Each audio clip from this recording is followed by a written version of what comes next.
DMTV Info, votre chaîne d'information en temps réel. La politique, la santé, le sport, les faits de société, la musique, les rumeurs et bien plus encore. Vous découvrirez cela dans notre chaîne DMTV Info.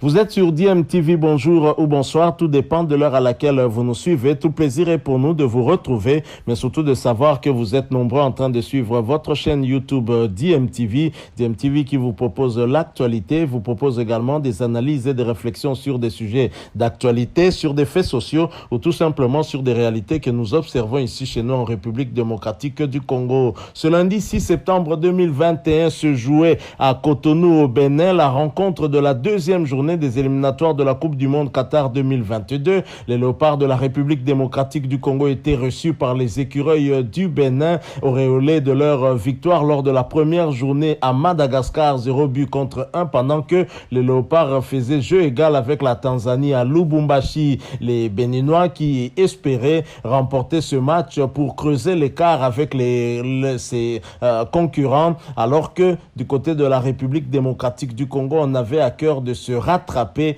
pour récupérer en tout cas les points perdus ici à domicile contre la Tanzanie. Mais finalement, les deux équipes vont se séparer dos à dos et comme lors du match de la première journée, les 2 buts du match sont inscrits en première période et c'est toujours la République démocratique du Congo qui ouvre le score avant d'être rejoint au score par l'équipe adverse. Et c'est toujours le même joueur, le meilleur buteur de tous les temps du côté des léopards de la RDC qui ouvre le score sur une passe décisive du même joueur, Cédric Bakambu. Je vous propose de partager ces quelques minutes d'analyse sur cette rencontre, l'analyse à la mi-temps et l'analyse à la fin du match. Est-ce que Hector Hall Cooper, au regard de ce que l'équipe avait donné comme prestation à la première période et des analyses qui ont été effectuées en tout cas par plusieurs analystes sportifs, plusieurs observateurs à la mi-temps, a-t-il tenu compte de tout cela après cette première période, en seconde période avec les changements opérés? Est-ce que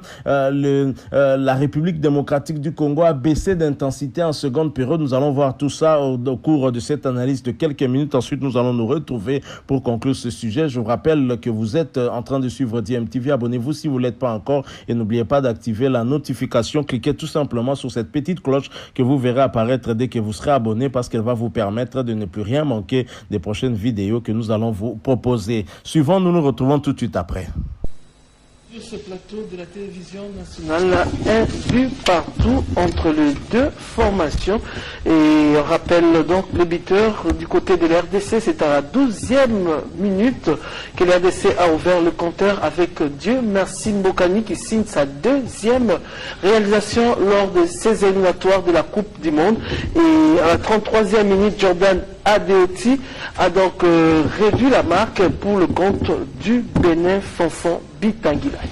Tout à fait, hein. C'est une rencontre où on a senti que la RDC a commencé un tout petit peu avec pied au plancher et on a réellement vu que c'était une équipe qui était allée sur le sol béninois, question de chercher une victoire avec un Bakambu qui est fort en ce qui concerne également l'appui sur Akolo dans la récupération du ballon. On a senti réellement que c'est une attaque qui combine bien, même si à un moment donné il y a eu mésentente entre Mbokani et Bakambu sur certaines passes, mais en soi c'est une équipe de la RDC qui a bloqué les espaces, d'abord des Béninois, et les Béninois qui procédaient à des petites passes n'ont pas eu assez de temps pour développer ces systèmes, mais ils ont procédé à un moment donné en contre parce que la RDC Cooper apparemment a voulu bien laisser la possession du ballon aux Béninois et jouer un tout petit peu en repli, ce qui a causé du tort pour avoir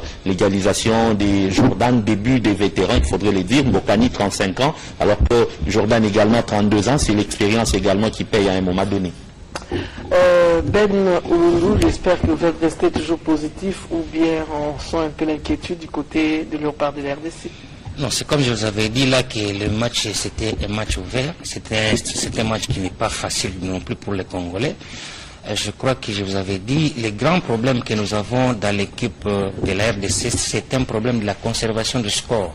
Vous avez vu même le premier match que nous avons joué à Lubumbashi, après que les Léopards aient marqué le but, on n'a pas su conserver le score et on a encaissé le but égalisateur des amis de la Tanzanie. Aujourd'hui, c'est la même histoire qui se répète. Mais je suis en train de voir qu'il y a un problème au niveau de la défense. Dans l'axe central, là, il y a une compréhension entre Marcel Tisserand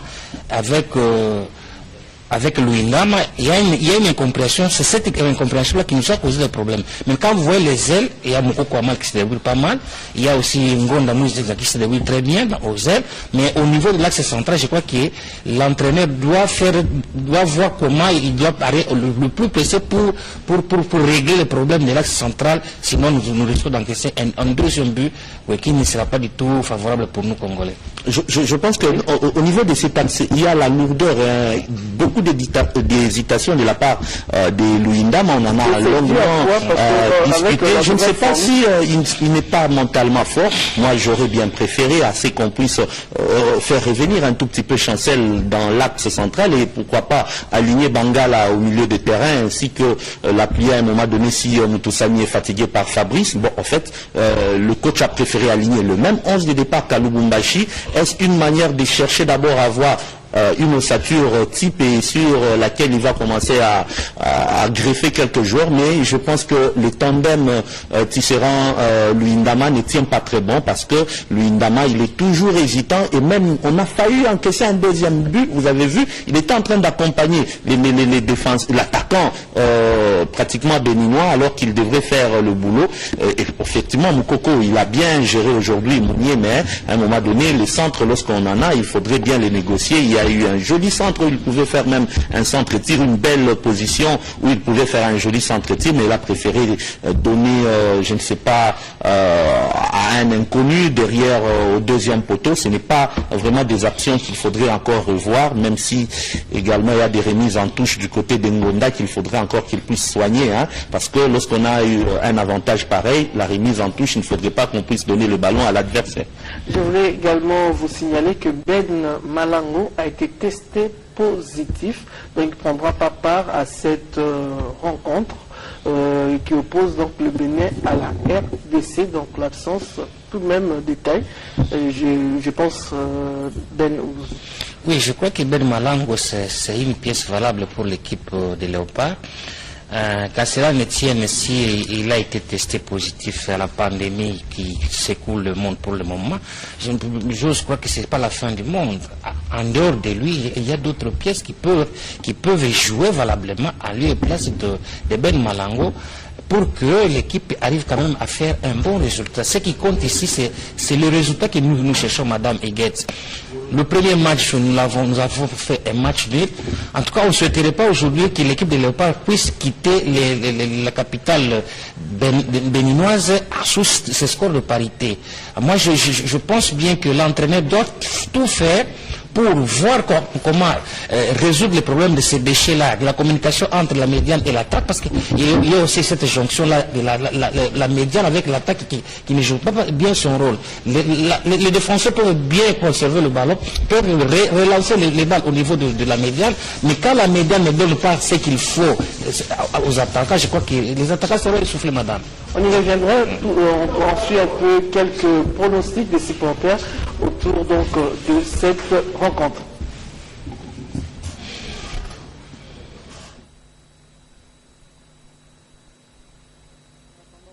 Que l'on puisse nous proposer quelques pronostics des supporters.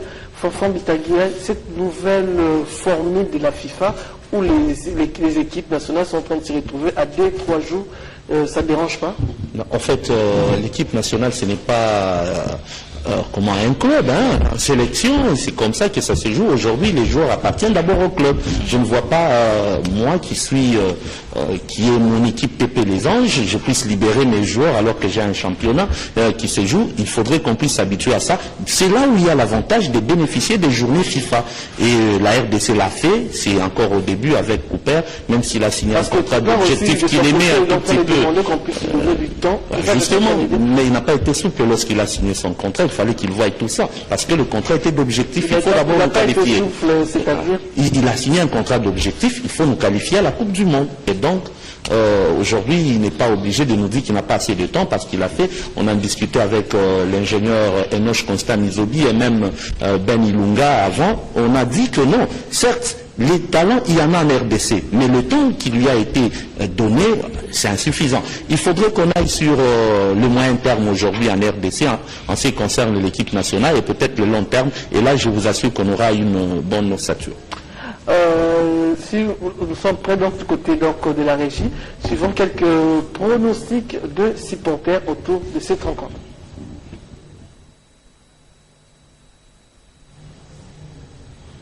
Je pense que ça ne vient pas.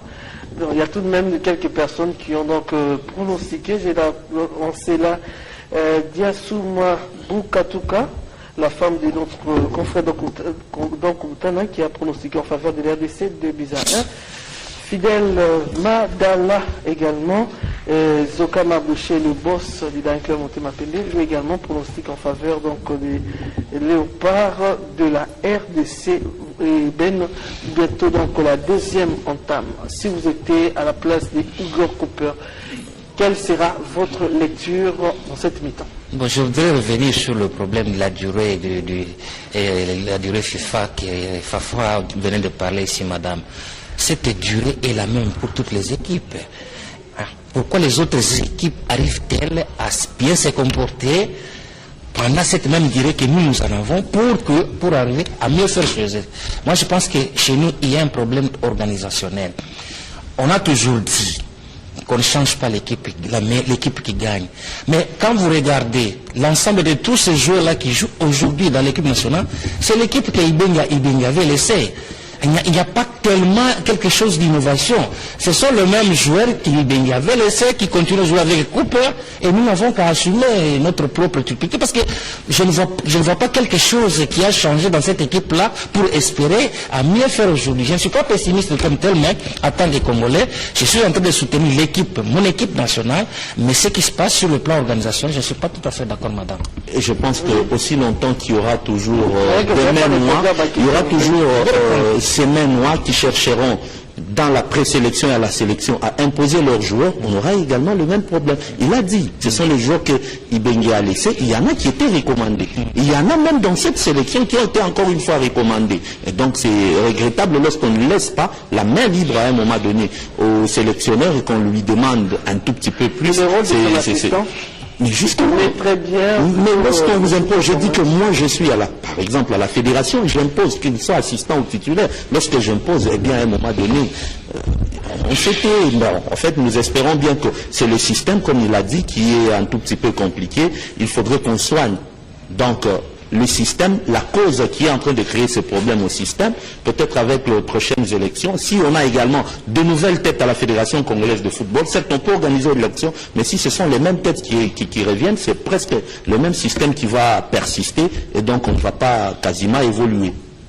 Maintenant, Ben, vous dites de la peau de Igor Cooper. Je vais répondre à cette question-là, madame. Je crois que Igor Cooper a suivi les 45 premières minutes. Il a tiré les leçons, il a tiré les conséquences. Je pense qu'à la mi-temps, il ne pouvait que donner des conseils, chercher comment régler ces déchets-là, et au besoin procéder même dans les 15 premières minutes, procéder à un changement pour les joueurs qui ne vont pas donner. J'ai commencé à voir que Moutou Samy est déjà fatigué, Louis Ndam est déjà fatigué. Je crois qu'il ne doit pas beaucoup attendre pour changer, pour procéder au changement de ces joueurs-là. De retour sur ces plateaux après donc cette rencontre qui a opposé le Bénin à l'RDC, un but partout, donc les Léopards concèdent leur deuxième match nul Fonfon Bitangilai. Oui, deux sorties, 2 points, et je pense que la RDC devra se relancer déjà au mois d'octobre prochain face à Madagascar, mais on a eu quand même une seconde mi-temps encore en début des parties. On a pratiquement vu 25 à 28 minutes de jeu où le coach a préféré laisser la circulation du ballon à l'équipe adverse, et ce n'est qu'après où on a senti avec quand même l'entrée de certains joueurs, à Sombalanga, également Bolingui, sans pour autant pas oublier Doka Mbe, on a senti quand même qu'il y avait un tout petit peu du tonus, un punch, sûrement. Comme on l'a dit, il a envie d'avoir son 11 de départ, n'en déplaise à ceux-là qui, comme nous, cherchaient une victoire, mais peut-être que c'est une pilule qui fait mal aujourd'hui et qui demain pourrait donner des bonnes solutions. Et vous, Ben Oulundou, comment avez-vous jugé le niveau de notre équipe nationale? Bon, il faut admettre que l'équipe nationale de la République démocratique du Congo, c'est une équipe qui est en baisse. Peut-être que comme le championnat local n'a pas encore commencé aussi, je crois que d'ici le mois d'octobre, si la Linafoot reprenait ses activités, on aura puisé quelques éléments parmi les joueurs locaux qui pourront renforcer l'équipe nationale. Nous voici donc des retours sur ce plateau. Ben Oulundou, la question que je vous ai posée par rapport à la rencontre, comment avez-vous jugé ça? Oui, je disais que le football congolais ces derniers temps est en baisse malgré le renfort de joueurs professionnels qui sont arrivés, mais on n'a pas senti quelque chose de très important. Et espérons peut-être qu'avec la reprise de la Linafoot d'ici le mois d'octobre, peut-être que certains joueurs locaux pourront encore venir renforcer l'équipe nationale. Bon, l'entraîneur a pu faire quand même quelque chose. Nous lui avons demandé de procéder au changement. Il a procédé au changement, mais qui, au fait, en définitive, ces changements n'ont pas payé, Madame Iguette Moulpassou. Donc le prochain match de Léopard, c'est le 10 octobre prochain, ça sera à Lubumbashi. Et demain, le Madagascar va jouer contre la Tanzanie. Donc on va suivre également cette rencontre de très près. Et déjà, nous pouvons faire le calcul autour...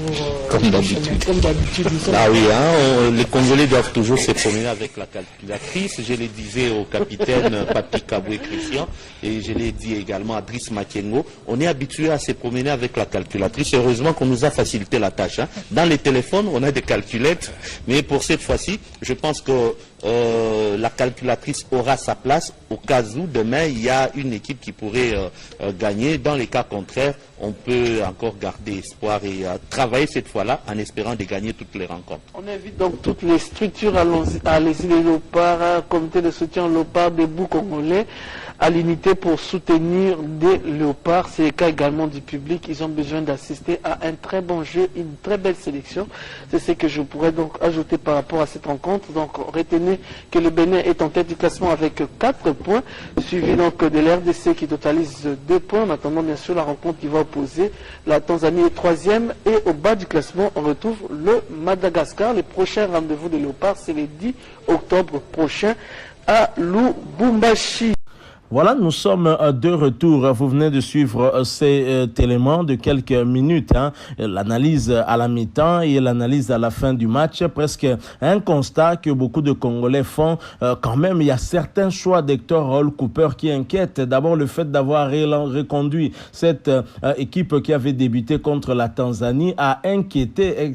Hector Raoul Cooper serait-il en train de rechercher son ossature de base?